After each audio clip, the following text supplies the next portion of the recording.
एक समय की बात है। रामकली गांव के करीब एक बड़ा सा जंगल था, जिसमें एक पुराना सा खंडर भी मौजूद था। उसमें एक अजीब सा दरवाजा था।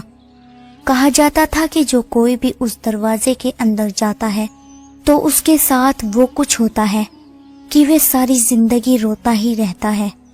उस जंगल के करीब गांव में बिट्टू नाम का एक लड़का अपने परिवार के साथ हंसी खुशी रहता था।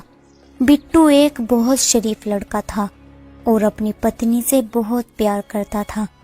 उसने एक बाज पाला हुआ था, जिससे वे तरह तरह के परिंदों का शिकार किया करता था। अरे बेटा, आज तू ऐसा परिंदा शिकार करके ला जिसे खाकर तन बदन में सुकून भर जाए।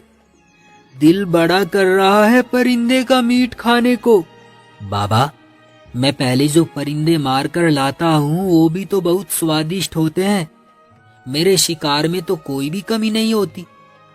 वो बात तो तेरी बिल्कुल ठीक है बिट्टू बेटा, मगर इस बार कोई नायाब सा परिंदा मार कर ला जिसका मीट कलेजे की तरह नरम हो। हाँ हाँ बेटा, मैं देसी घी में गरम मसाले डालकर बनाऊंगी। मेरे हाथ में बड़ा जायका है, खाना खाने का स्वाद और ज्यादा बढ़ जाएगा। ठीक है, आप सब बेफिक्र हो जाएं। मैं आज दूसरे जंगल में जाता हूँ शिकार खेलने। मुझे उम्मीद है वहाँ मुझे नई नस्ल के परिंदे मिल जाएंगे। फिर बिट्टू अपने बाज को लेकर निकल जाता है और चलता चलता वो उसी जंगल में पहुंच जाता है जहां वे अजीब दरवाजा था। बिट्टू अपने बाज को उड़ा देता है और वे शिकार ढूंढने निकल जाता है। बिट्टू काफी देर खड़ा अपने बाज का इंतजार करता रहता है, लेकिन वो वापस नहीं आता। अरे ये क्या, आज ये क्या हो रहा है? मेरा बाज पहले तो कभी इतना टाइम नहीं लगाता था जितना आज लगा रहा है। मुझे आगे जाकर अपने बाज को ढूंढना चाहिए। बिट्टू उसे ढूंढने के लिए आगे बढ़ जाता है तो वो उसी खंडर के पास पहुंच जाता है तो उसकी नजर उसी दरवाजे पर पड़ती है। ओह, लगता है ये कोई अंग्रेजों के जमाने का खंडर है, लेकिन इसका दरवाजा तो बहुत नायाब और अजीब सा लग रहा है। और इस दरवाजे के अंदर तो सीढ़ियां भी है। बिट्टू इसी उलझन में होता है कि वे अंदर जाए या न जाए। तभी उसका बाज आता है और वे दरवाजे के अंदर चला जाता है। ओ नो, ये क्या हो गया? मेरा बाज अंदर चला गया। मैं भी अंदर जाता हूँ और अपने बाज को लेकर आता हूँ।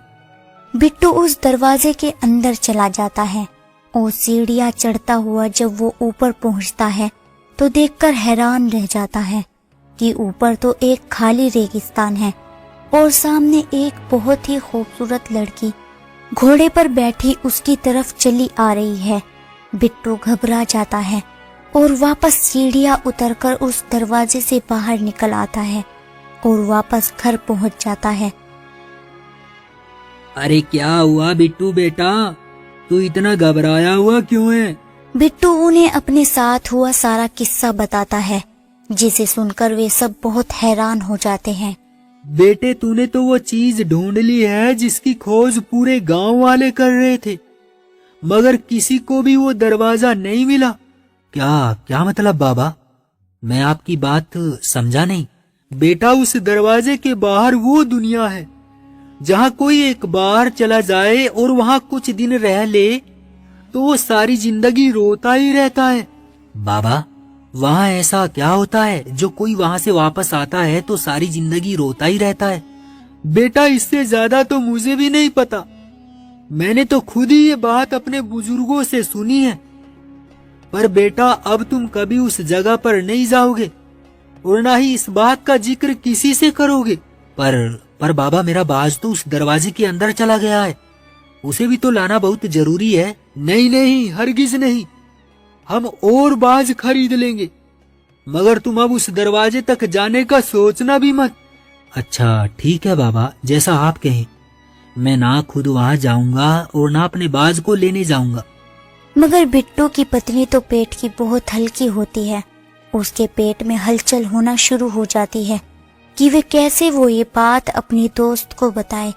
वो उसी वक्त अपनी दोस्त निर्मला के घर की तरफ निकल जाती है और जब वो उसके घर पहुंचती है, ए आजा आजा शीला बहन, मैं तो तेरा ही इंतजार कर रही थी।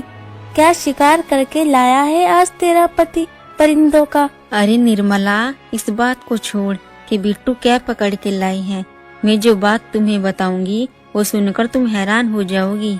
ऐसी क्या बात है, जरा बता तो सही, मेरे कान सुनने को बहुत बेचैन हैं। फिर वो उन्हें सारी बातें बता देती है, जिसे सुनकर वो दोनों बहुत बेचैन हो जाते हैं। अरे निर्मला, जरूर उस दरवाजे के अंदर ऐसी कोई दुनिया होगी जहाँ सोने और हीरे की देगे होंगी, पर वो जगह है कहाँ पर? चलो बिट्टू से पूछते हैं। अरे नहीं नहीं, उन्होंने मुझे सख्ती से मना किया था किसी को बताने का। अब वो जगह तुम खुद ही ढूंढ लो। बिट्टू का तो बाज भी उस दरवाजे से दूसरी दुनिया में चला गया है। अच्छा, तो ये बात है। ठीक है शीला, तुम अब जा सकती हो। बाकी तुम मुझ पर छोड़ दो, वो जगह तो मैं अब खुद ही ढूंढ लूंगा। बिट्टू की पत्नी वहाँ से चली जाती है। मीठे, तू कैसे ढूंढेगा वो जगह? तूने सुना नहीं, शीला बता रही थी वो जगह बहुत खतरनाक है। जो कोई भी वहाँ जाता है सारी जिंदगी रोता ही रहता है। अरे निर्मला, ये भी कोई बात है करने वाली? सारी जिंदगी रोता रहता है? आखिर क्या है वहां पर? आदमी का कुछ चुरा कर भाग जाता है क्या? या आदमी की नाक में उंगलियां डाल करके भाग जाता है? ऐसे ही फजूल बातें होंगी। उस जगह पर तो मैं जरूर जाऊंगा। अब बिट्टू को अपने बाज से बहुत प्यार है, वो जरूर उसे ढूंढने जाएगा। अब मुझे बिट्टू पर नजर रखनी होगी। फिर अगले ही दिन मीठा बिट्टू के घर के बाहर खड़ा हो जाता है और उसके आने का इंतजार करने लगता है। शीला, मुझे अपने बाज की बहुत याद आ रही है। मुझे एक दफा जाकर वहाँ जरूर देखना चाहिए। बिट्टू, आप बेवकूफ तो नहीं हो गए? ससुर जी ने मना किया था वहाँ जाने पर। अरे शीला, बाबा को क्या पता लगेगा? मैं बस एक नजर डालूंगा। अगर मेरा बाज वहाँ हुआ तो उसे अपने साथ ले आऊंगा। चल ठीक है बिट्टू, आप जाए मगर दरवाजे के करीब मत जाना। ठीक है ठीक है। फिर बिट्टू जंगल की तरफ निकल जाता है तो मीठा भी उसके पीछे पीछे निकल जाता है। यहाँ तक कि वे पीछा करते करते जंगल में उस खंडर तक पहुँच जाता है और वो दरवाजा देख लेता है। मीठे को ये देखकर बहुत खुशी होती है, लेकिन बिट्टू को बाज नजर नहीं आता तो वे मायूस हो जाता है। लगता है मेरा बाज अब मुझे कभी नहीं मिलेगा। मुझे उसे भूल ही जाना चाहिए। बिट्टू मायूस होकर वहाँ से चला जाता है। मिल गया, आखिर मुझे वो दरवाजा मिल ही गया। अब मैं दूसरी दुनिया में जाऊंगा और वहां से हीरे जवाहरात लेकर आऊंगा। मीठा वहाँ आता है और उस दरवाजे के अंदर चला जाता है और जब वह उस रेगिस्तान में पहुँचता है तो देखता है कि सामने से एक घोड़े पर बैठी बहुत खूबसूरत लड़की आ रही होती है। मीठा तो उसे देखते ही दिल दे बैठता है। ऐ नौजवान, तुम कौन हो और हमारी दुनिया में क्या करने आए हो? ए फूलों जैसी नाजुक लड़की, तुम बहुत खूबसूरत हो। हम तुम्हारी दुनिया में तुम्हारे लिए ही तो आए हैं। क्या तुम्हारी शादी हुई है? होई हुई नहीं है, बल्कि होई हुई थी। जब से आपको देखा है उसे अपने दिल से निकाल दिया है मैंने। अब मैं आपको अपनी पत्नी बनाकर सारी जिंदगी आपके साथ गुजारना चाहता हूँ। मुझे भी आप जैसे लड़के की ही जरूरत थी। चलो मैं आपको अपने घर ले चलती हूँ। अब हम दोनों हमेशा साथ रहेंगे। वो मीठे को लेकर अपने घर आ जाती है। तभी मीठे की नजर वहाँ भी वैसे ही एक दरवाजे पर पड़ती है। ये तो वही दरवाजा है जिससे मैं अभी ऊपर आया था। नहीं नहीं, ये वो दरवाजा नहीं है, बल्कि उस दरवाजे से बहुत अलग है। मगर तुम इस दरवाजे के कभी भी करीब मत जाना। अरे मेरी हमसफर, मुझे क्या जरूरत है उस दरवाजे के करीब जाने की? मेरी तो मेरी चुड़ैल पत्नी से जान छूट गई है। अब मैं हमेशा आपके साथ ही रहूंगा। इस तरह कई दिन गुजर जाते हैं और निर्मला मीठे के वापस न आने की वजह से बहुत परेशान हो जाती है। ये मीठा कहाँ चला गया? इतने दिन हो गए, अभी तक वापस नहीं आया। कहीं वो उस दरवाजे में तो नहीं चला गया। है तो एक नंबर का लालची ही। निर्मला बिट्टू के घर आ जाती है। हाय मेरा मीठा, इतने दिन हो गए अभी तक वापस नहीं आया। मुझे कहकर गया था मैं बाजार से दही लेने जा रहा हूँ। पता नहीं दही की लस्सी बनाने लग गया क्या, जो अभी तक वापस नहीं आया। निर्मला बहन, कहीं वो उस दरवाजे में तो नहीं चले गए जिसका मैंने आपको बताया है? क्या शीला, तुमने इन्हें बता दिया? मैंने तुम्हें मना भी किया था कि किसी को नहीं बताना उस दरवाजे के बारे में, मगर तुम्हारे पेट में कोई भी बात नहीं रहती। बिट्टू, मुझे माफ कर दे, मेरे मुंह से निकल गई ये बात। पर बिट्टू, मीठे को तो उस दरवाजे का पता ही नहीं था, वो कैसे वहाँ चला गया? मीठा बहुत तेज है। अगले दिन मैं अपने बाज को ढूंढने गया था तो जरूर वो मेरा पीछा करते हुए वहाँ तक पहुँच गया होगा। इसका मतलब मेरा मीठा उस दरवाजे के अंदर चला गया है। मुझे ले चलो, मैं अपने मीठे को वापस ले आती हूँ। निर्मला बहन, वहाँ जाने में बहुत खतरा है। वहाँ से जो कोई भी वापस आता है सारी जिंदगी रोता ही रहता है। अगर मेरा मीठा ना आया तो मैं तो वैसे भी सारी जिंदगी रोती ही रहूंगी। बिट्टू, मुझे ले चल वहाँ पर। ओ ठीक है निर्मला बहन, हम कल सुबह सवेरे वहाँ जाएंगे। आप परेशान मत हो, घर जाकर आराम करो। निर्मला वापस अपने घर चली जाती है। उधर मीठा उस लड़की के साथ बहुत खुश होता है। अब तो वो लड़की ही मीठे के लिए सब कुछ थी। मीठे जी, कल मेरी माँ वापस आ जाएगी और हम कल ही शादी करेंगे।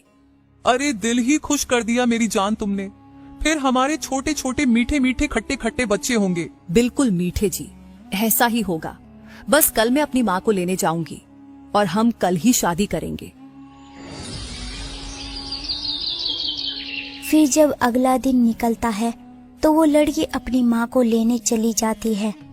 मेरी राजकुमारी, जा अपनी माँ को लेकर आ, फिर हम शादी करते हैं।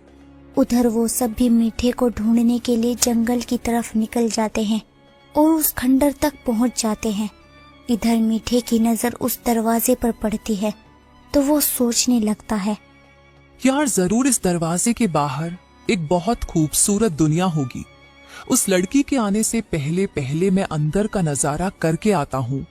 मीठा उस दरवाजे के अंदर चला जाता है और जैसे ही वो ऊपर आता है तो वो वापस उसी दरवाजे के पास आ जाता है जहाँ से वे गया था।